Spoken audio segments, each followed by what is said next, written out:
Hi all, welcome to X and Y NMMS YouTube channel. അപ്പോൾ നമ്മൾ NMMSന് ഇനി കുറച്ച് ദിവസങ്ങൾ കൂടിയാണ് ബാക്കിയുള്ളത്. നമ്മൾ ഡിസംബർ 30 നമ്മൾ NMMS വരുന്നത്. സോ എല്ലാവരും അതിൻ്റെ പ്രിപ്പറേഷനൊക്കെ കൃത്യമായിട്ട് നടന്നുകൊണ്ടിരിക്കുന്നു എന്ന് വിചാരിക്കുന്നു. കൂടാതെ നമുക്ക് നമ്മുടെ ക്രിസ്മസ് എക്സാമും നമ്മുടെ സ്കൂളിൽ പാരലലി നടന്നുകൊണ്ടിരിക്കുകയാണ്. അപ്പോൾ അതിനും നമ്മൾ എന്ത് ചെയ്യണം, നമ്മൾ കുറച്ചുകൂടി എഫേർട്ട് എടുക്കേണ്ടതുണ്ട്. അതിനൊപ്പം തന്നെ നമ്മൾ ക്രിസ്മസ് വെക്കേഷനിലാണ് നമ്മൾ NMMS വരുന്നത്. സോ അതിന് മുമ്പേ തന്നെ നമ്മൾ എല്ലാ കാര്യങ്ങളും നമ്മൾ ഉറപ്പുവരുത്താൻ, നമ്മൾ പഠിച്ച് കഴിഞ്ഞിട്ടുണ്ട്, നമ്മൾ ഫുൾ സിലബസ് കംപ്ലീറ്റഡ് ആണ്, എല്ലാ കാര്യങ്ങളും നമ്മൾ കൃത്യമായിട്ട് ചെയ്തിട്ടുണ്ട് എന്ന് എന്ത് ചെയ്യുക, നിങ്ങളൊന്ന് ഉറപ്പുവരുത്തുക. അതുപോലെ തന്നെ നമ്മൾ ഇന്ന് ഈ വീഡിയോയിൽ ഡിസ്കസ് ചെയ്യാൻ പോകുന്നത് ബയോഡൈവേഴ്സിറ്റി ആൻഡ് കൺസർവേഷൻ അല്ലെങ്കിൽ ജൈവ വൈദ്യ സംരക്ഷണം എന്ന് പറയുന്ന ചാപ്റ്ററുമായിട്ട് റിലേറ്റ് ചെയ്ത് വരുന്ന കുറച്ച് ക്വസ്റ്റ്യൻസ് ആണ് എന്ത് ചെയ്യുന്നത് നമ്മൾ ഈ വീഡിയോയിൽ ഡിസ്കസ് ചെയ്യാൻ പോകുന്നത്. സോ നമുക്ക് എന്ത് ചെയ്യാം, ഓരോ ക്വസ്റ്റ്യൻസിലേക്ക് പോവാം. അപ്പം മുൻകാലങ്ങളിൽ NMMSൽ ചോദിച്ചിട്ടുള്ള കുറച്ച് ക്വസ്റ്റ്യൻസ് ആണ് നമ്മൾ ചെയ്യാൻ പോകുന്നത്. സോ നമുക്ക് ബയോഡൈവേഴ്സിറ്റിയിലെ അല്ലെങ്കിൽ നമ്മുടെ ജൈവ വൈവിധ്യം എന്ന് പറയുന്ന ആ ഒരു പാർട്ടിൽ നിന്ന് വന്നിട്ടുള്ള ഒരു ക്വസ്റ്റ്യൻ ആണ്, what is the percentage of ground water on earth? അതായത് ശതമാനക്കണക്കിൽ ഭൂഗർഭജലത്തിന്റെ അളവ് എത്രയാണെന്നാണ് ചോദിച്ചിട്ടുള്ളത്. ഭൂഗർഭജലം എന്ന് പറഞ്ഞാൽ നമുക്ക് ഉപയോഗിക്കാൻ പറ്റിയ, നമ്മൾ എപ്പോഴും പറയാറുണ്ട് വെള്ളം സർവത്ര, വെള്ളം തുള്ളി കുടിക്കാനില്ല എത്ര എന്ന് പറയുന്നത്. അപ്പോൾ നമ്മൾ എന്താണ്, നമുക്ക് ഒരുപാട് വെള്ളം നമുക്ക് അവൈലബിൾ ആണ്, നമുക്ക് മറൈനായിട്ട്, നമുക്ക് അല്ലെങ്കിൽ ഉപ്പ് വെള്ളമായിട്ട് നമുക്ക് ഒരുപാട് നമുക്ക് അവൈലബിൾ ആണ്, നമുക്ക് കിട്ടാനുണ്ട് അല്ലെ. പക്ഷെ നമുക്ക് ഭൂഗർഭജലം അല്ലെങ്കിൽ എർത്തിന് അടിയിലുള്ള, ഭൂമിക്ക് അടിയിലുള്ള വെള്ളം അല്ലെങ്കിൽ ഗ്രൗണ്ട് വാട്ടർ നമുക്ക് അവൈലബിലിറ്റി വളരെയധികം കുറവാണ്. ഏകദേശം 1.69% ആണ് നമുക്ക് അവൈലബിൾ ആയിട്ടുള്ളത്. അല്ലെങ്കിൽ നമ്മൾ കോമൺലി പറയാറുള്ളത് 1.7 ആണ്. അതിനേക്കാൾ കുറച്ചുകൂടി കുറവാണ്. അപ്പം നമ്മൾ എപ്പോഴും അതിനേക്കാളും കുറവുള്ള വാല്യൂ ആണ് നമ്മൾ എടുക്കേണ്ടത്. 1.69% ആണ് നമ്മൾ ടോട്ടൽ എർത്തിലെ വാട്ടർ. വെള്ളം 100% എടുത്തിട്ടുണ്ടെങ്കിൽ അതിൽ ഭൂഗർഭജലം അല്ലെങ്കിൽ ഗ്രൗണ്ട് വാട്ടർ എന്ന് പറയുന്നത് 1.69 ആയിരിക്കും.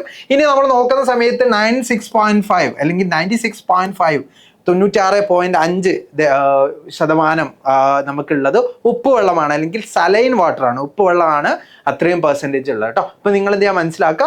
അതുപോലെ തന്നെ നമ്മൾ ഉപയോഗിക്കാൻ അല്ലെങ്കിൽ നമുക്ക് ഉപയോഗത്തിന് അനുയോജ്യമായിട്ടുള്ള വെള്ളം എന്ന് പറയുന്നത് 0.003% ആണ്. അതായത് 0.0003%. ഇതൊന്നല്ല, 3% ആണെന്നും കൂടി എന്ത് ചെയ്യുക, നിങ്ങൾ മനസ്സിലാക്കുക. അത്രയും പെർസെൻറ്റേജ് ഉള്ളു നമുക്ക് ഉപയോഗിക്കാൻ അനുയോജ്യമായിട്ടുള്ള വെള്ളം അല്ലെങ്കിൽ നമുക്ക് യൂസബിൾ ഫോമിലുള്ള വാട്ടർ എന്ന് പറയുന്നത് നിങ്ങൾ എന്ത് ചെയ്യുക, മനസ്സിലാക്കുക. നമ്മളെന്താണ് അടുത്തൊരു ക്വസ്റ്റ്യനിലേക്കാണ് പോകുന്നത്. Choose the correctly matched pair of gases with their proportion in there atmosphere. അതായത് അന്തരീക്ഷത്തിലെ വിവിധ വാതകങ്ങളുടെ അളവിൽ ശരിയായി ജോഡി ചേർന്നത് തിരഞ്ഞെടുക്കൂ എന്നാണ് ചോദിച്ചിട്ടുള്ളത്. നമ്മൾ വാതകങ്ങളുടെ ഒരു പെർസെൻറ്റേജ് അറിയണം അല്ലെ. അപ്പൊ ഏറ്റവും കൂടുതൽ നമ്മൾ അന്തരീക്ഷത്തിലുള്ള വാതകം എന്ന് പറയുന്നത് നൈട്രജൻ ആണ്. നൈട്രജൻ 78% കേട്ടോ. N2 എന്ന് എഴുതിയിട്ടുള്ളത് നൈട്രജൻ ആണ്. ഇനി നമ്മൾ നോക്കുകയാണെങ്കിൽ ഏകദേശം 20.9% അല്ലെങ്കിൽ നമ്മൾ അപ്രോക്സിമേറ്റ് ചെയ്തിട്ട് നമ്മൾ 21% നമ്മൾ ഓക്സിജൻ ആണ്. O2 എന്ന് റെപ്രസെന്റ് ചെയ്തിട്ടുള്ളത് ഓക്സിജൻ ആണ്. ഇനി നമ്മൾ നോക്കുകയാണെങ്കിൽ നമ്മളെ കാർബൺ ഡൈ ഓക്സൈഡ് ഉള്ളത് 0.04% ആണ് നമ്മളെ അറ്റ്മോസ്ഫിയറിലുള്ളത്. അത് കാർബൺ ഡൈ ഓക്സൈഡ്, CO2 എന്ന് എഴുതിയിട്ടുള്ളത് കാർബൺ ഡൈ ഓക്സൈഡ് ആണ്. ഇനി നിങ്ങൾ മനസ്സിലാക്കേണ്ടത്, നമ്മൾ ഇത്രയും കാര്യങ്ങളൊക്കെ പറഞ്ഞല്ലോ, ഇത് മാത്രമല്ലല്ലോ നമുക്ക് ഗ്യാസുകൾ ഉള്ളത്. ഗ്യാസുകൾ വേറെ ഉണ്ട് അല്ലെ. നമുക്ക് ആർഗൺ എന്ന് പറയുന്ന ഒരു ഗ്യാസ് ഉണ്ട്. ആർഗൺ എന്ന് പറയുന്ന ഗ്യാസ് ഏകദേശം 1% നമ്മുടെ അറ്റ്മോസ്ഫിയറിൽ നമുക്ക് കാണാൻ പറ്റും. ബാക്കിയുള്ള അതർ ഗ്യാസസ് ആണ് നമുക്ക് എന്തുള്ളത്, അതർ ഗ്യാസസ് നമുക്ക് ഏകദേശം നമ്മൾ നോക്കുകയാണെങ്കിൽ നമുക്കിപ്പോൾ ഓൾമോസ്റ്റ് 99% നമുക്ക് കഴിഞ്ഞിട്ടുണ്ട് അല്ലെ. നമ്മൾ 99% കഴിഞ്ഞിട്ടുണ്ട്. അതിൽ 0.9% ഒക്കെ എന്തുണ്ടാവും, 0.9% നമ്മളുടെ ബാക്കിയുള്ള ഗ്യാസുകൾ ലൈക്ക് ഹൈഡ്രജൻ, അതുപോലെ തന്നെ വാട്ടർ വേപ്പർ, അല്ലെങ്കിൽ നമ്മൾ അന്തരീക്ഷത്തിലെ ബാഷ്പീകരിച്ചിട്ടുള്ള വാട്ടർ ഉണ്ടാവും, ഓസോൺ ഉണ്ടാവും, അങ്ങനത്തെ ഒരുപാട് കാര്യങ്ങളുണ്ട് അല്ലെ. അപ്പോൾ ആ കാര്യങ്ങളൊക്കെ എന്തുണ്ടാവും, 0.9%, എല്ലാം കൂടി ചേർന്നിട്ട് 0.9% ആണ് ഉണ്ടാവുക. അപ്പോൾ നമ്മൾ കറക്റ്റായിട്ട് നോക്കുക. നമ്മൾ ഇത്രയും കാര്യങ്ങൾ നമ്മൾ പറഞ്ഞു. അപ്പോൾ അതിൽ വെച്ചിട്ട് നമുക്ക് നോക്കാം ഓക്സിജൻ ശരിയാണോ, ഓക്സിജന്റെ പെർസെൻറ്റേജ് കൊടുത്തിട്ടുള്ളത് ശരിയാണോ നോക്കാം. ഓക്സിജന്റെ പെർസെൻറ്റേജ് കൊടുത്തിട്ടുള്ളത് ശരിയാണ്. അപ്പോൾ ഓക്സിജൻ ആണ് എന്താ ഇവിടെ കറക്റ്റ് ആയിട്ട് കൊടുത്തിട്ടുള്ളത്. ഇനി നമുക്ക് നൈട്രജനെ നോക്കാം. നൈട്രജൻ 7.8 ആണ്. നമ്മൾ പറഞ്ഞു 78% ആണ് നൈട്രജൻ. ഏറ്റവും കൂടുതൽ നമ്മളെ അന്തരീക്ഷത്തിലുള്ള ഗ്യാസ് എന്ന് പറയുന്നത് നൈട്രജൻ ആണ്. അപ്പം നമുക്ക് നോക്കാം, അല്ലെങ്കിൽ വാതകം എന്ന് പറയുന്നത് നൈട്രജൻ ആയതുകൊണ്ട് തന്നെ 7.8 അല്ല അതിന്റെ പെർസെൻറ്റേജ് വരുന്നത്, 78% ആണ്. ഇനി കാർബൺ ഡൈ ഓക്സൈഡിന്റെ പെർസെൻറ്റേജ് നമ്മൾ ഓൾറെഡി പറഞ്ഞു 0.04% ആണ് കാർബൺ ഡൈ ഓക്സൈഡ് ഉള്ളത്. പക്ഷെ ഇതിൽ കൊടുത്തിട്ടുള്ളത് 0.33 എന്നാണ് കൊടുത്തുള്ളത്. അതെന്താണ്? തെറ്റായിട്ടാണ് കൊടുത്തുള്ളത്. അപ്പോൾ ഓപ്ഷൻ ബിയും ഓപ്ഷൻ സിയും എന്തായാലും റോങ് ആണ് നമ്മൾ മനസ്സിലാക്കി.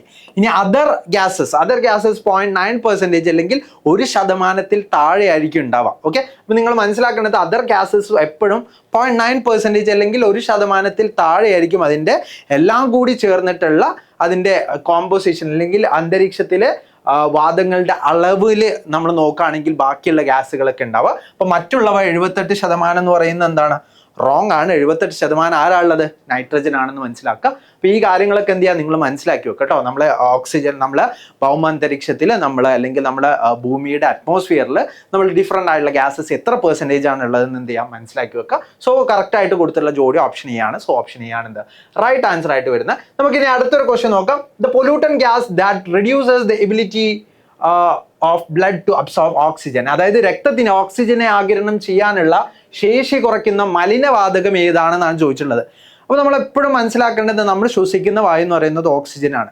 നമ്മൾ വേസ്റ്റ് ആയിട്ട് നമ്മൾ കളയുന്ന അല്ലെങ്കിൽ നമ്മൾ നിശ്വാസത്തിൽ നമ്മൾ കളയുന്ന, നിശ്വാസം എന്ന് പറഞ്ഞാൽ നമ്മൾ എക്സൈൽ ചെയ്യുന്ന ഗ്യാസ് എന്ന് പറയുന്നത് കാർബൺ ഡൈ ഓക്സൈഡ് ആണ്. അപ്പോൾ നമ്മൾ മനസ്സിലാക്കേണ്ടത് ഓക്സിജനും കാർബൺ ഡൈ ഓക്സൈഡും എന്തല്ല, നമ്മുടെ രക്തത്തിന് വലിയ കുഴപ്പങ്ങൾ ഉണ്ടാക്കുന്ന ആൾക്കാരല്ല. എന്നാൽ രക്തത്തിൽ വരുന്ന വേസ്റ്റ് ആണ് എന്ത്? കാർബൺ ഡൈ ഓക്സൈഡ് എന്ന് പറയുന്നത്. നമ്മുടെ രക്തത്തിന് ആവശ്യമായിട്ടുള്ള ഒരു വാതകമാണ് ഓക്സിജൻ. അപ്പൊ അത് രണ്ടും എന്ത് ചെയ്യില്ല, അത് രണ്ടും നമ്മളെ ആൻസർ ആയിട്ട് ഇവിടെ വരാൻ ചാൻസ് ഇല്ലാത്ത രണ്ട് ആൾക്കാരാണ്. സോ കാർബൺ ഡൈ ഓക്സൈഡ് നമുക്ക് ഡയറക്റ്റ്ലി എന്ത് ചെയ്യാൻ പറ്റും? ഇതൊന്ന് ഒഴിവാക്കാൻ പറ്റും. അതുപോലെ തന്നെ നമുക്ക് ഓക്സിജൻ ഇവിടെ കൊടുത്തിട്ടില്ല, അതുകൊണ്ട് നമുക്ക് എന്ത് ചെയ്യാം? അത് നമുക്ക് ഉണ്ടെങ്കിൽ നമുക്ക് ഒഴിവാക്കാമായിരുന്നു. ഇനി സൾഫർ ഡൈ ഓക്സൈഡ് അതുപോലെ തന്നെ നൈട്രജൻ ഓക്സൈഡ് എന്നൊക്കെ പറയുന്നത് നമ്മൾ ഭൗമ അന്തരീക്ഷത്തിൽ കാണുന്ന പൊല്യൂട്ടൻസ് ആണ്. പക്ഷെ അതെന്ത് ചെയ്യുന്നില്ല, നമ്മളെ ബ്ലഡിൽ ഓക്സിജനെ അബ്സോർബ് ചെയ്യാനുള്ള കപ്പാസിറ്റി എന്ത് ചെയ്യുന്നില്ല, കുറയ്ക്കുന്നില്ല. അപ്പൊ ആരോ ഒരാളുണ്ട്, കാർബൺ മോണോക്സൈഡ് എന്ന് പറയുന്ന ഒരു വിഷവാതകം ഉണ്ട്. ഈ വിഷവാതകത്തിന് ഒരു പ്രത്യേകത ഉണ്ട്. നമ്മുടെ ശരീരത്തിൽ എന്തുണ്ട്? ഹീമോഗ്ലോബിൻ എന്ന് പറയുന്ന ഒരു പിഗ്മെന്റ് ഉണ്ട്. Haemoglobin pigment ഇയാളുമായിട്ട് കൂടിച്ചേരും. ഇയാളുമായിട്ട് കൂടി ചേർന്ന് കഴിഞ്ഞാൽ പിന്നെ ഇയാളുമായിട്ട് എന്ത് ചെയ്യില്ല, വിട്ടുപോവില്ല. അതായത് കാർബൺ മോണോക്സൈഡും ഹീമോഗ്ലോബിനും തമ്മിൽ കമ്പൈൻ ചെയ്ത് കഴിഞ്ഞാൽ ഇവർ തമ്മിൽ എന്ത് ചെയ്യില്ല, വിട്ടുപോയില്ല. ഇവർ വിട്ടുപോയിട്ടുണ്ടെങ്കിൽ മാത്രമേ എന്ത് നടക്കുള്ളൂ? ഓക്സിജനെ ആഗിരണം ചെയ്യാൻ പറ്റുള്ളൂ, അല്ലെങ്കിൽ ഓക്സിജനെ അബ്സോർബ് ചെയ്യാൻ പറ്റുള്ളൂ. അപ്പോൾ ഓക്സിജനെ അബ്സോർബ് ചെയ്യാൻ പറ്റിയില്ലെങ്കിൽ നമുക്ക് എന്ത് സംഭവിക്കും? നമ്മുടെ ശരീരത്തിൽ എനർജി പ്രൊഡ്യൂസ് ചെയ്യില്ല, അല്ലെങ്കിൽ നമുക്ക് ഊർജ്ജോൽപാദനം നടക്കില്ല. ഊർജ്ജോൽപാദനം നടന്നിട്ടില്ലെങ്കിൽ നമ്മൾ മരണത്തിലേക്ക് വരെ അത് അല്ലെങ്കിൽ നമ്മൾ മരണത്തിലേക്ക് വരെ അത് എന്ത് ചെയ്യും? കൊണ്ടുപോകും. സോ കാർബൺ മോണോക്സൈഡ് ആണ് എന്താ? ഹീമോഗ്ലോബിനുമായിട്ട് കൂടിച്ചേരുന്ന വാതകം, അല്ലെങ്കിൽ ഹീമോഗ്ലോബിനുമായിട്ട് കൂടിച്ചേരുന്ന വിഷവാതകം, അല്ലെങ്കിൽ ടോക്സിക് ഗ്യാസ് എന്ന് മനസ്സിലാക്കുക. അതെന്ത് ചെയ്യും? ഓക്സിജനെ അബ്സോർബ് ചെയ്യാനുള്ള കപ്പാസിറ്റി കുറയ്ക്കും. എന്നിട്ട് എന്ത് ചെയ്യും?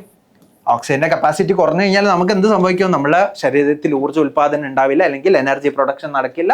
നമുക്ക് എന്ത് സംഭവിക്കും? നമുക്ക് മരണം വരെ സംഭവിക്കാൻ ചാൻസ് ഇല്ല. ഒരു ഗ്യാസ് ആണ് എന്ത്? കാർബൺ മോണോക്സൈഡ്, അല്ലെങ്കിൽ മലിനവാതകമാണ്, അല്ലെങ്കിൽ നമ്മൾ ടോക്സിക് അല്ലെങ്കിൽ പൊല്യൂട്ടൻ ഗ്യാസ് ആണ് എന്ന് മനസ്സിലാക്കുക. ഓക്കെ, അതുകൊണ്ടാണ് നമ്മൾ അടച്ചിട്ട മുറിയിലൊക്കെ അല്ലെങ്കിൽ അടച്ചിട്ട ഫ്ലാറ്റുകളിലൊക്കെ കുറേ പേര് മരിച്ചതായിട്ടൊക്കെ നമ്മൾ ന്യൂസിലൊക്കെ കാണാറുണ്ടാവും. അപ്പോൾ ഇതെന്താണ്? അവിടെ കാർബൺ മോണോക്സൈഡിന്റെ അളവ് കൂടുന്നതുകൊണ്ടാണ്. കാർബൺ മോണോക്സൈഡ് എപ്പോഴാണ് ഉണ്ടാവാന്ന് ചോദിച്ചിട്ടുണ്ടെങ്കിൽ ഓക്സിജൻ ഇല്ലാത്ത കണ്ടീഷനിൽ, അല്ലെങ്കിൽ ഓക്സിജന്റെ പരിമിതിയുള്ള, അല്ലെങ്കിൽ ഓക്സിജന് എമൗണ്ട് കുറവുള്ള സ്ഥലത്തൊക്കെ നമ്മൾ എന്തെങ്കിലും കത്തിക്കുക കാര്യങ്ങളൊക്കെ ചെയ്യുന്ന സമയത്ത് ഉണ്ടാവുന്ന ഒരു ഗ്യാസ് ആണ് കാർബൺ മോണോക്സൈഡ് എന്ന് പറയുന്നത് കേട്ടോ. അപ്പോൾ നമ്മൾ മനസ്സിലാക്കുക, ഇത് അത്രയും ടോക്സിക് ആയിട്ടുള്ള ഒരു ഗ്യാസ് ആണ്. അല്ലാത്ത സമയത്തൊക്കെ കാർബൺ ഡൈ ഓക്സൈഡ് ആയിരിക്കും ഉണ്ടാവുക. ഇത് രണ്ടും പൊല്യൂട്ടൻ ഗ്യാസ് ആണ്. സൾഫർ ഡൈ ഓക്സൈഡ് ആണെങ്കിലും നൈട്രജൻ ഓക്സൈഡ് ആണെങ്കിലും ഒക്കെ പൊല്യൂട്ടൻ ഗ്യാസ് ആണ്. ഇവർക്ക് ആസിഡ് റെയിൻ അല്ലെങ്കിൽ അമ്ലമയക്ക് കാരണമായിട്ടുള്ള രണ്ട് വാതകങ്ങളാണ് എന്ത് ചെയ്യുക? മനസ്സിലാക്കുക. ഓക്കെ, സോ നമ്മൾ അടുത്തൊരു ക്വസ്റ്റ്യനിലേക്കാണ് പോകുന്നത്. The branch of science that studies habitat interrelationship among organisms and എൻവയോൺമെന്റൽ പ്രൊട്ടക്ഷൻ, ആവാസ വ്യവസ്ഥകളും ജീവിബന്ധങ്ങളും പാരിസ്ഥിതിക സംരക്ഷണവും പഠിക്കുന്ന ശാസ്ത്ര ശാഖേനെ നമ്മൾ എന്താ വിളിക്കുന്നതാണ് ചോദിച്ചിട്ടുള്ളത്. നമ്മൾ ശാസ്ത്ര ശാഖേനെ വിളിക്കുന്ന പേരാണ് ഇക്കോളജി. അതായത് നമ്മൾ ഓരോ ഓർഗാനിസത്തിനെ കുറിച്ച് പഠിക്കും, അവർ തമ്മിലുള്ള റിലേഷൻഷിപ്പ് അല്ലെങ്കിൽ അവർ തമ്മിലുള്ള ബന്ധങ്ങൾ, ജീവി ബന്ധങ്ങൾ നമ്മൾ എന്ത് ചെയ്യും? നമ്മൾ അതിൽ നോക്കും. അതുപോലെ തന്നെ പരിസ്ഥിതി ബന്ധങ്ങൾ, അല്ലെങ്കിൽ പരിസ്ഥിതി സംരക്ഷണം, അല്ലെങ്കിൽ എക്കോളജിക്കൽ, അല്ലെങ്കിൽ നമ്മുടെ എൻവയോൺമെന്റൽ പ്രൊട്ടക്ഷനും ഒക്കെ എന്ത് ചെയ്യും? നമ്മൾ ഇവിടെ പഠിക്കുന്നുണ്ട്. സോ ആ ഒരു ഏരിയനെ നമ്മൾ വിളിക്കുന്ന പേരാണ് ഇക്കോളജി. ഇക്കോളജി എന്നാണ് നമ്മൾ വിളിക്കുക. ഇനി സെൽ ബയോളജി അല്ലെങ്കിൽ സൈറ്റോളജി എന്ന് പറഞ്ഞു കഴിഞ്ഞാൽ നമ്മൾ കോശങ്ങളെ കുറിച്ച് പഠിക്കുക. കോശങ്ങളെ കുറിച്ച് പഠിക്കുന്ന ശാസ്ത്രശാഖയാണ് എന്താ? നമ്മുടെ സെൽ ബയോളജി, അല്ലെങ്കിൽ നമ്മൾ സെല്ലിനെ കുറിച്ച് പഠിക്കാം. സ്റ്റഡി ഓഫ് സെൽസ് ആണ് സൈറ്റോളജി എന്ന് പറയുന്നത്, അല്ലെങ്കിൽ സെൽ ബയോളജി എന്ന് പറയുന്നത്. ഇനി ഇവല്യൂഷൻ അല്ലെങ്കിൽ പരിണാമം എന്ന് പറഞ്ഞാൽ എന്താ? പരിണാമം എന്ന് പറഞ്ഞാൽ നമ്മൾ മുൻകാലങ്ങളിൽ ഉണ്ടായിരുന്ന ഒരുപാട് ഓർഗാനിസം ഉണ്ടായിരുന്നു. അവരൊക്കെ എങ്ങനെ നശിച്ചു പോയി, അല്ലെങ്കിൽ എങ്ങനെയൊക്കെ എക്സ്റ്റിങ്ക്റ്റ് ആയിപ്പോയി, എങ്ങനെയൊക്കെ അവർ വംശനാശം സംഭവിച്ചു, ഈ കാര്യങ്ങളൊക്കെ നമ്മൾ പഠിക്കുന്നതും അതുപോലെ തന്നെ എങ്ങനെയൊക്കെയാണ് പുതിയ പുതിയ ഓർഗാനിസംസ് ഉണ്ടായിട്ടുള്ളത്, ഇങ്ങനെയുള്ള പഠിക്കുന്ന ഒരു ശാസ്ത്രശാഖയാണ് പരിണാമം അല്ലെങ്കിൽ എവല്യൂഷൻ എന്ന് പറയുക. ഇനി ജനറ്റിക്സ് ആണെങ്കിൽ നമ്മളെ ജനിതക ശാസ്ത്രം, അല്ലെങ്കിൽ നമ്മളുടെ ശരീരത്തിനകത്തൊരു ജനിതക വസ്തു ഉണ്ട്, അല്ലെങ്കിൽ നമ്മൾക്ക് ജനറ്റിക് മെറ്റീരിയൽ ഉണ്ട് അല്ലെ. നമ്മുടെ എല്ലാ കാര്യങ്ങളും, നമ്മുടെ കണ്ണിന്റെ നിറമെന്ത്, നമ്മുടെ സ്കിന്നിന്റെ നിറമെന്ത്, അല്ലെങ്കിൽ നമ്മുടെ എല്ലാ കാര്യങ്ങളും, നമ്മുടെ സ്വഭാവം എങ്ങനെ ആയിരിക്കണം, അല്ലെങ്കിൽ നമ്മൾ എങ്ങനെ ആയിരിക്കും, നമ്മൾ ഒരു നമുക്കൊരു സിറ്റുവേഷനിൽ വന്നു കഴിഞ്ഞാൽ നമ്മൾ എങ്ങനെയായിരിക്കും പ്രതികരിക്കുക, ഇതൊക്കെ നമ്മളെ കൺട്രോൾ ചെയ്യുന്നത് നമ്മളെ സെല്ലിനകത്തുള്ള കോശത്തിനകത്തുള്ള കോശമർമ്മം അല്ലെങ്കിൽ ന്യൂക്ലിയസ് ആണ്. ന്യൂക്ലിയസിനകത്തുള്ള ജനിതക വസ്തുവാണ്, ജനറ്റിക് മെറ്റീരിയൽ ആണ്. DNA ആയിരിക്കും മോസ്റ്റ് ഓഫ് ദ ആൾക്കാർക്കും ഉണ്ടാവുക. എന്നാൽ RNA ഉള്ള കുറച്ച് ആൾക്കാരുണ്ട്, വൈറസ് പോലെയുള്ള കുറച്ച് ആളുകളുണ്ട്. എന്ത് ചെയ്യുക, മനസ്സിലാക്കുക. അപ്പോൾ ഈ ഒരു ക്വസ്റ്റ്യൻ്റെ റൈറ്റ് ആൻസർ ഓപ്ഷൻ എ ആണ്. കോശവിജ്ഞാനീയം എന്ന് പറയുന്നത് നമ്മൾ കോശത്തിനെ കുറിച്ച് പഠിക്കുന്നതാണ്. പരിണാമം, പരിണമിച്ച് വന്നിട്ടുള്ള കാര്യങ്ങളൊക്കെ പഠിക്കുന്നതാണ്. അതിൻ്റെ ശാസ്ത്രശാഖ തന്നെയാണ് നമ്മൾ എവല്യൂഷൻ എന്ന് വിളിക്കുക. ഇനി ജനിതക ശാസ്ത്രം എന്ന് പറയുന്നത് നമ്മളെ ജനറ്റിക്സ്, അല്ലെങ്കിൽ നമ്മളുടെ പല കാര്യങ്ങളും, നമ്മൾ ബോഡി മേക്കപ്പ് ചെയ്തിട്ടുള്ള കാര്യങ്ങളൊക്കെ ജനറ്റിക്സ് വെച്ചിട്ടാണ് നമ്മൾ പറയാറുള്ളത്. അപ്പം അതിനെക്കുറിച്ച് പഠിക്കുന്ന ശാഖയാണ് ജനിതക ശാസ്ത്രം അല്ലെങ്കിൽ ജനറ്റിക്സ് എന്ന് പറയുന്നത്. So we are moving to the next question. Next question നമുക്ക് ഫുഡ് വെബുമായിട്ട് റിലേറ്റ് ചെയ്തിട്ടുള്ള ഒരു ക്വസ്റ്റ്യൻ ആണ്, അല്ലെങ്കിൽ ഫുഡ് ചെയിനുമായിട്ട് നമുക്ക് വന്നിട്ടുള്ള, അല്ലെങ്കിൽ നമ്മുടെ പോഷണ തലങ്ങളെ കുറിച്ചുള്ള ഒരു ക്വസ്റ്റ്യൻ ആണ് തന്നിട്ടുള്ളത് കേട്ടോ. Characteristics of organism belonging to the 4th trophic level, അതായത് 4ാമത്തെ പോഷണ തലത്തിൽ ഉൾപ്പെടുന്ന ജീവികളുടെ സവിശേഷതകൾ. അപ്പൊ 4ാമത്തെ ട്രോഫിക് തലം അല്ലെങ്കിൽ 4ാമത്തെ പോഷണ തലം ട്രോഫിക് ലെവൽ എന്താണെന്ന് നമ്മൾ ആദ്യം പഠിക്കണം അല്ലെ. അപ്പൊ നമ്മൾ ഒരു ഫുഡ് ചെയിൻ നോക്കുകയാണെങ്കിൽ ആദ്യത്തെ ആളെയാണ് നമ്മൾ വിളിക്കുന്ന പേരാണ് പ്രൊഡ്യൂസർ അല്ലെങ്കിൽ ഉൽപാദകർ. അവരാണ് എന്ത് ചെയ്യുക, സൺലൈറ്റ് യൂസ് ചെയ്തിട്ട് എനർജി ക്രിയേറ്റ് ചെയ്യുന്ന ആളുകൾ. ലൈക്ക് നമ്മളെ പ്ലാന്റ്സ് ആയിരിക്കും അതിൽ കൂടുതൽ, സസ്യങ്ങളായിരിക്കും അതിൽ ഏറ്റവും കൂടുതലായിട്ട് വരാം. ഇനി നമ്മൾ രണ്ടാമതായിട്ട് സസ്യങ്ങളെ കഴിക്കുന്ന ആൾക്കാരാണ് രണ്ടാമത് വരിക. അവരെ നമ്മൾ വിളിക്കുന്ന പേരാണ് പ്രൈമറി കൺസ്യൂമേഴ്സ് അല്ലെങ്കിൽ പ്രാഥമിക ഉപഭോക്താക്കൾ. അതിൽ സസ്യാഹാരികൾ അല്ലെങ്കിൽ ഹെർബിവോറസ് ആനിമൽസ് ആയിരിക്കും കൂടുതലായിട്ട് വരാം. ഇനി ദ്വിതീയ ഉപഭോക്താക്കൾ അല്ലെങ്കിൽ മാംസാഹാരികൾ അല്ലെങ്കിൽ സെക്കൻഡറി കൺസ്യൂമേഴ്സ് കാർണിവോർസ് ആയിരിക്കും. 3rd ട്രോഫിക് ലെവൽ അല്ലെങ്കിൽ 3ാമത്തെ ലെവൽ. ഒരു ഫുഡ് ചെയിൻ നോക്കുകയാണെങ്കിൽ first level, second level, 3rd level, 4th level ആയിരിക്കും. ഫസ്റ്റ് ലെവൽ പ്രൊഡ്യൂസർ ആയിരിക്കും, സെക്കൻഡ് ലെവൽ പ്രൈമറി കൺസ്യൂമർ ആയിരിക്കും, നമ്മൾ 3rd ലെവൽ വരുന്നത് സെക്കൻഡറി കൺസ്യൂമേഴ്സ് ആയിരിക്കും. 4th ലെവൽ ആയിരിക്കും ആര് വരിക, tertiary consumers, those who feed on carnivores. അതായത് മാംസഭോജികളെ അല്ലെങ്കിൽ മാംസാഹാരികളെ വരെ എന്ത് ചെയ്യും, കഴിക്കുന്ന ആളുകളെയാണ് നമ്മൾ എന്ത് വിളിക്കുക, ടെറിഷ്യറി കൺസ്യൂമേഴ്സ് അല്ലെങ്കിൽ തൃതീയ ഉപഭോക്താക്കൾ, മാംസാഹാരികളെയും ഭക്ഷിക്കുന്നവർ. അതിൽ വരുന്നതാണ് നമ്മളുടെ ടൈഗർ, അതുപോലെ തന്നെ ലയൺ, ഇതൊക്കെ അതിൽ വരുന്ന ഉൾപ്പെടുന്ന ജീവികളാണെന്ന് എന്ത് ചെയ്യുക, മനസ്സിലാക്കുക. അപ്പൊ നമുക്ക് നോക്കാം. ദേ ഈറ്റ് കാർണിവോസിനെ ഈറ്റ് ചെയ്യുന്നുണ്ട്. നമ്മൾ പറഞ്ഞു കാർണിവോസിനെയും എന്ത് ചെയ്യുന്നുണ്ട്, അവര് ഈറ്റ് ചെയ്യുന്നുണ്ട്, നമ്മൾ ഓൾറെഡി പറഞ്ഞു. അപ്പൊ ഇത് ശരിയാണ്. 4th ട്രോഫിക് ലെവലിനെ കുറിച്ച് മാംസാഹാരികളെ ഭക്ഷിക്കുന്നവയാണെന്ന് പറയുന്നത് എന്താണ്, ശരിയാണ്. They are primary consumers. Primary consumer ആണോ അവർ? പ്രൈമറി കൺസ്യൂമർ എന്ന് പറഞ്ഞാൽ ആരാണ്? 2nd ട്രോഫിക് ലെവൽ അല്ലെങ്കിൽ 2ാമത്തെ പോഷക തലത്തിൽ വരുന്ന ആളുകളെയാണ് നമ്മൾ എന്ത് വിളിക്കുക, പ്രൈമറി കൺസ്യൂമേഴ്സ് എന്ന് വിളിക്കുക, അല്ലെങ്കിൽ പ്രാഥമിക ഉപഭോക്താക്കൾ എന്ന് വിളിക്കുക. അപ്പോൾ പ്രാഥമിക ഉപഭോക്താക്കളാണോ അവർ? അല്ല, പ്രാഥമിക ഉപഭോക്താക്കളല്ല അവർ എവിടെയാണ് വരുന്നത്, ഒരു ടെറിഷറി തൃതീയ ഉപഭോക്താക്കളായിട്ടാണ് വരുന്നത്. ദേ ആർ ടെറിഷറി കൺസ്യൂമേഴ്സ്, ശരിയല്ലേ? അവരെന്താണ്, തൃതീയ ഉപഭോക്താക്കളാണ്, ശരിയാണ്.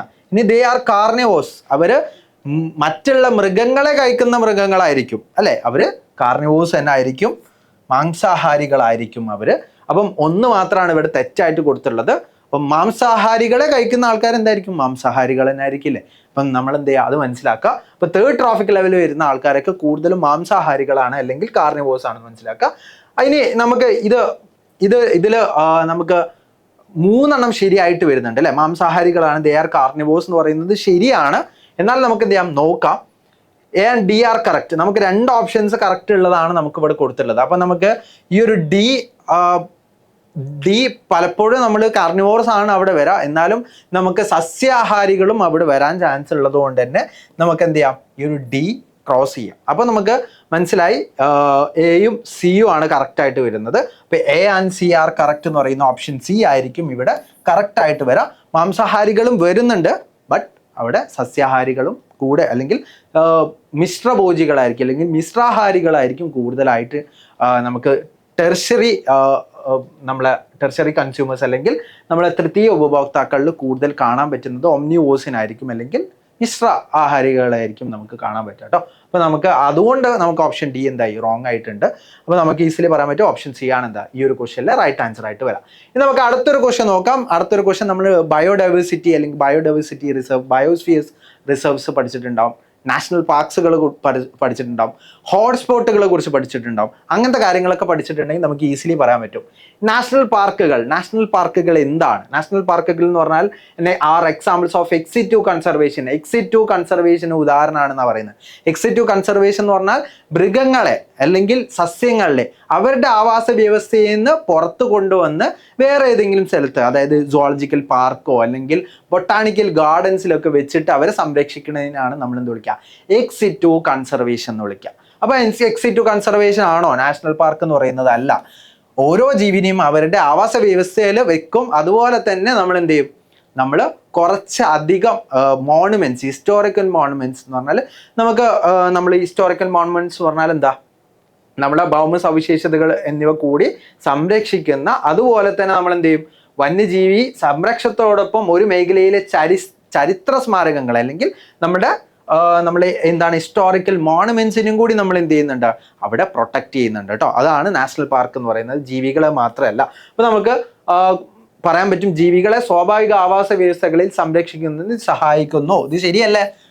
ഇൻസിറ്റു കൺസർവേഷൻ ആണ്. അവരെ നമ്മൾ ഇൻസിറ്റു കൺസർവേഷൻ എന്നാണ് വിളിക്കുക. അവരുടെ ആവാസ വ്യവസ്ഥയിൽ വെച്ചിട്ട് തന്നെ അവരെന്ത് ചെയ്യുന്നു? നമ്മൾ സംരക്ഷിക്കുന്നു. അങ്ങനെ സംരക്ഷണം കൊടുക്കുന്നതിന് നമ്മൾ ഇൻസിറ്റു എന്നാണ് വിളിക്കുക. അവിടെ ആവാസ വ്യവസ്ഥക്ക് പുറത്ത് നമ്മൾ ചെയ്യുന്നതിനെ നമ്മൾ വിളിക്കുന്ന പേരാണ് എക്സിറ്റു. അപ്പോൾ നാഷണൽ പാർക്ക് എക്സിറ്റു കൺസർവേഷൻ അല്ല. എക്സിറ്റു കൺസർവേഷൻ ജീൻ ബാങ്ക്സ്, അതുപോലെ തന്നെ സുവോളജിക്കൽ പാർക്സ്, അതുപോലെ തന്നെ നമ്മൾ ബൊട്ടാണിക്കൽ ഗാർഡൻസ്, ഇതെല്ലാമാണ് വരാം. ഓക്കെ. ഇനി നമുക്ക് are habitats of endemic species facing threat, അതായത് തദ്ദേശീയ സ്പീഷീസുകൾ ഉൾക്കൊള്ളുന്ന ആവാസ നാശഭീഷണി നേരിടുന്ന പ്രദേശത്തിനെയല്ല നമ്മൾ വിളിക്കുന്നത് കേട്ടോ നാഷണൽ പാർക്ക് എന്ന് വിളിക്കുന്ന. ആവാസ വ്യവസ്ഥയിൽ തന്നെ അവർ ജീവികളെയും ചരിത്ര സ്മാരകങ്ങളും സംരക്ഷിക്കുന്നതിനാണ് നമ്മൾ നാഷണൽ പാർക്കുകൾ എന്ന് വിളിക്കുക. സോ ഓപ്ഷൻ സി കൊടുത്തുള്ളത് എന്താണ്? റോങ് ആണ്. ഇനി R areas conserving A wide variety of plants, അതല്ലെങ്കിൽ വൈവിധ്യമാർന്ന സസ്യസമ്പത്ത് സംരക്ഷിക്കുന്ന പ്രദേശമാണ് എന്നാണ് പറയുന്നത്. അതല്ല, വൈവിധ്യമാർന്ന സസ്യസമ്പത്തിനെ നമ്മൾ ആ ഒരു ഏരിയനെ നമ്മൾ അങ്ങനെ നാഷണൽ പാർക്കുകൾ എന്ന് പറഞ്ഞാൽ സസ്യങ്ങളും ഉണ്ടാവും, അതിൽ ജീവികളും ഉണ്ടാവും, അല്ലെങ്കിൽ മൃഗങ്ങളും ഉണ്ടാവും മനസ്സിലാക്കുക. സോ സസ്യങ്ങൾ മാത്രമല്ല. സോ അതെന്താണ്? റോങ് ആണ്. സോ ഇനി നാഷണൽ പാർക്കുകളെ കുറിച്ച് നമ്മൾ എന്ത് ചെയ്യുന്നുണ്ട്? നമ്മൾ കുറച്ച് അധികം കാര്യങ്ങൾ നോക്കാം. നാഷണൽ പാർക്ക് എന്ന് പറയുന്നത് എന്താണ്? R designed to protect wildlife along with the protection of historical monuments, natural resources and geographical features of an area. അതായത് വന്യജീവി സംരക്ഷണത്തോടൊപ്പം ഒരു മേഖലയിലെ ചരിത്ര സ്മാരകങ്ങൾ, പ്രകൃതി വിഭവങ്ങൾ, ഭൗമ സവിശേഷതകൾ എന്നിവ കൂടി സംരക്ഷിക്കുന്നതിനായി രൂപീകരിക്കപ്പെട്ടവയാണ് നാഷണൽ പാർക്കുകൾ. ഇനി അതിന് എക്സാമ്പിളാണ് Eravikulam national park, silent Valley national park, അതുപോലെ തന്നെ ആനമുടി ചോല അല്ലെങ്കിൽ നമ്മുടെ മതികെട്ടാൻ ചോല, അതുപോലെ തന്നെ നമ്മളെ പാമ്പാടും ചോല. ഇതൊക്കെ എന്താണ്? പാമ്പാടും ചോല എന്നാണ് ഇംഗ്ലീഷിൽ എഴുതുക, പക്ഷേ മലയാളത്തിൽ പാമ്പാടും ചോല, മതികെട്ടാൻ ചോല, അതുപോലെ തന്നെ നമ്മളുടെ ആനമുടി ചോല, ഇതൊക്കെ എന്താണ്? നമ്മുടെ നാഷണൽ പാർക്കാണ്. സൈലന്റ് വാലി, ഇരവികുളം, ഇതൊക്കെ എന്ത് ചെയ്യാൻ നമ്മൾ പഠിച്ചു വെക്കുക. ഇതൊക്കെയാണ് നമ്മുടെ നാഷണൽ പാർക്ക്. നാഷണൽ പാർക്കിന്റെ എക്സാമ്പിൾസ് ചോദിച്ചിട്ടുണ്ടെങ്കിൽ നമുക്ക് എന്ത് ചെയ്യാൻ പറ്റും?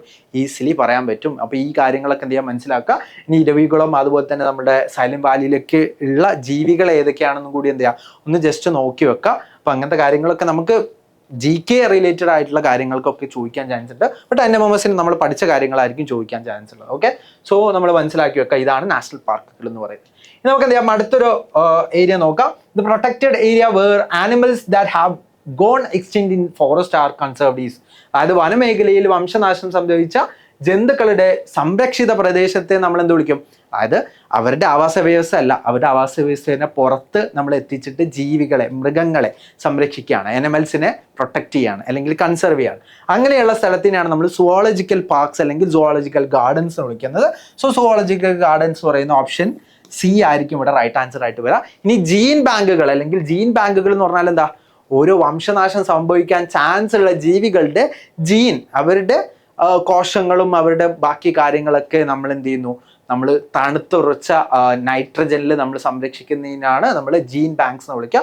അത് ഓരോ സ്ഥലത്തും നമുക്കിപ്പം സസ്യങ്ങളുടെ ചില വിത്തുകൾ ഉണ്ടാവും, അതുപോലെ തന്നെ ചില ആളുകളുടെ കോശങ്ങൾ ഉണ്ടാവും. ഇങ്ങനത്തെ കാര്യങ്ങളൊക്കെ നമ്മൾ എന്ത് ചെയ്യാണ്, നമ്മൾ പ്രൊട്ടക്ട് ചെയ്ത് വെക്കുന്നതിനാണ് നമ്മൾ ജീൻ ബാങ്ക്സ് എന്ന് പറയുക. അതും ആവാസ വ്യവസ്ഥയ്ക്ക് പുറത്ത് വെച്ചിട്ടാണ്. അത് സസ്യങ്ങൾ മൃഗങ്ങളുടെയും ചെയ്യുന്നതാണ് കേട്ടോ. ഇനി ബൊട്ടാണിക്കൽ ഗാർഡൻസ് എന്ന് പറഞ്ഞാൽ സസ്യങ്ങളുടെ അവരുടെ ആവാസ വ്യവസ്ഥയ്ക്ക് പുറത്ത് വെച്ചിട്ട്, അല്ലെങ്കിൽ ബൊട്ടാണിക്കൽ ഗാർഡൻസ് എന്ന് പറഞ്ഞാൽ പ്ലാന്റ്സിനെ അവരുടെ അല്ലെങ്കിൽ അവരുടെ ഹാബിറ്റാറ്റിന് പുറത്ത് വെച്ച് സംരക്ഷിക്കുന്നതിനാണ് നമ്മൾ ബൊട്ടാണിക്കൽ ഗാർഡൻസ് വിളിക്കുക.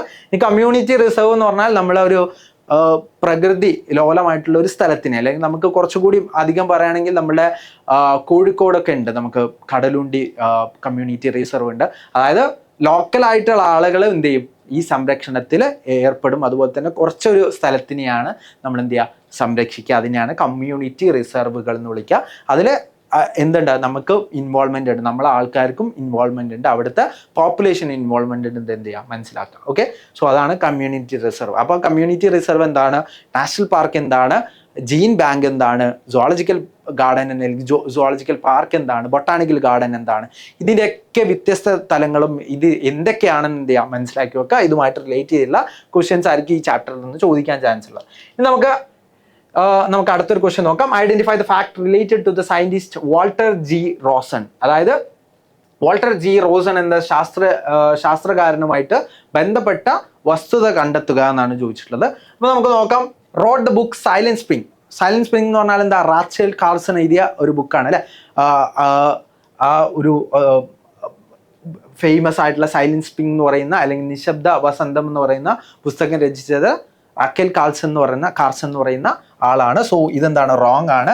അപ്പോൾ നമുക്ക് വാൾട്ടർ ജി റോസണുമായിട്ട് ബന്ധപ്പെട്ട് ഏറ്റവും ഇമ്പോർട്ടൻ്റ് ആയിട്ടുള്ള കാര്യം, first use the term biodiversity അല്ലെങ്കിൽ ജൈവ വൈവിധ്യം എന്ന പദം ആദ്യമായിട്ട് ഉപയോഗിച്ചത് ആരാണ്, വാൾട്ടർ ജി റോസൺ എന്ന് പറയുന്ന സയന്റിസ്റ്റ് ആണ്. സോ ഓപ്ഷൻ ബി ആണ് എന്താ റൈറ്റ് ആൻസർ ആയിട്ട് വരാം. ഇനി ഫൗണ്ടർ ഓഫ് WWF എന്ന് പറഞ്ഞാൽ എന്താ, World Wide Fund for Nature എന്ന് പറയുന്ന WWFന്റെ സ്ഥാപകൻ ആരാണെന്ന് ചോദിച്ചു കഴിഞ്ഞാൽ ജൂലിയൻ ഹക്സ്ലി എന്ന് പറയുന്ന ഒരു സയന്റിസ്റ്റ് ആണ് കേട്ടോ. ജൂലിയൻ ഹക്സ്ലി എന്ന് പറയുന്ന ഒരു സയന്റിസ്റ്റ് ആണ് അതിന്റെ സ്ഥാപകൻ എന്ന് പറയുന്നത്. ഇനി ഫേമസ് ഓർണിത്തോളജിസ്റ്റ്, അതായത് പ്രശസ്തനായിട്ടുള്ള പക്ഷി നിരീക്ഷകനല്ല ഇദ്ദേഹം. അതുകൊണ്ട് എന്താണ്, അത് റോങ് ആണ്. പ്രശസ്തനായുള്ള പക്ഷി നിരീക്ഷകനൊക്കെ നമ്മൾ ഇന്ത്യയിൽ തന്നെ ഉണ്ട്. സാലിം അലി എന്നൊക്കെ നിങ്ങൾ കേട്ടിട്ടുണ്ടാവും. അപ്പം ഫേമസ് ആയിട്ടുള്ള പക്ഷി നിരീക്ഷകനാണ്. നിങ്ങൾക്ക് സാലിം അലിയൊക്കെ ചോദിച്ചിട്ടുണ്ടെങ്കിൽ നിങ്ങൾക്ക് എന്ത് ചെയ്യാൻ പറ്റും, എഴുതാൻ പറ്റും ഫേമസ് ഓർണിത്തോളജിസ്റ്റ് എന്ന് പറഞ്ഞാൽ ബേർഡ്സിനെ കുറിച്ച് പഠിക്കുന്ന സയന്റിസ്റ്റുകളെയാണ് നമ്മൾ ഓർണിത്തോളജിസ്റ്റ് എന്ന് വിളിക്കുക. ഓക്കെ, സോ ഇതൊക്കെ നമുക്ക് ഈസിലി പറയാൻ പറ്റും. ഓപ്ഷൻ ബി ആണ് എന്താ നമ്മുടെ റൈറ്റ് ആൻസർ ആയിട്ട് വരാം. നമുക്ക് എന്ത് ചെയ്യാം, അടുത്തൊരു ക്വസ്റ്റ്യൻ നോക്കാം. Example for biosphere reserve. ഒരു ബയോസ്ഫിയർ റിസർവിന് ഉദാഹരണം എന്താണെന്നാണ് ചോദിക്കുന്നത്. അപ്പോൾ ഈ ഒരു ക്വസ്റ്റ്യൻ നിങ്ങൾ ചെയ്യേണ്ട ഒരു ക്വസ്റ്റ്യൻ ആണ്. ഇതിന് ആൻസർ നിങ്ങളാണ് പറയേണ്ടത്. പക്ഷേ ആൻസർ പറയാൻ വേണ്ടിയിട്ട് നിങ്ങൾക്ക് കുറച്ച് ക്ലൂസ് എന്ത് ചെയ്യാം, ഞാൻ പറഞ്ഞുതരാം. അപ്പോൾ ഇൻഡോ ബർമ റീജിയൻ എന്ന് പറയുന്നത് ഒരു ഹോട്ട്സ്പോട്ടാണ് കേട്ടോ. അതായത് ഹോട്ട്സ്പോട്ടുകൾ, ഏറ്റവും കൂടുതൽ ജീവികൾ ഉൾപ്പെടുന്ന റീജിയൻ നമ്മൾ ഹോട്ട്സ്പോട്ടുകൾ എന്ന് വിളിക്കാം. അപ്പോൾ ഹോട്ട്സ്പോട്ടിന് ഉദാഹരണമാണ് ഇൻഡോ ബർമ മേഖല എന്ന് പറയുന്നത്. ഇനി പെരിയാർ വൈൽഡ് ലൈഫ് സാഞ്ചുറി എന്ന് പറഞ്ഞാൽ വൈൽഡ് ലൈഫ് സാഞ്ചുറിയാണ്. ആ പേരിൽ തന്നെ ഉണ്ട്, വൈൽഡ് ലൈഫ് സാഞ്ചുറിയാണ് പെരിയാർ വന്യജീവി സങ്കേതം എന്ന് പറയുന്നത്.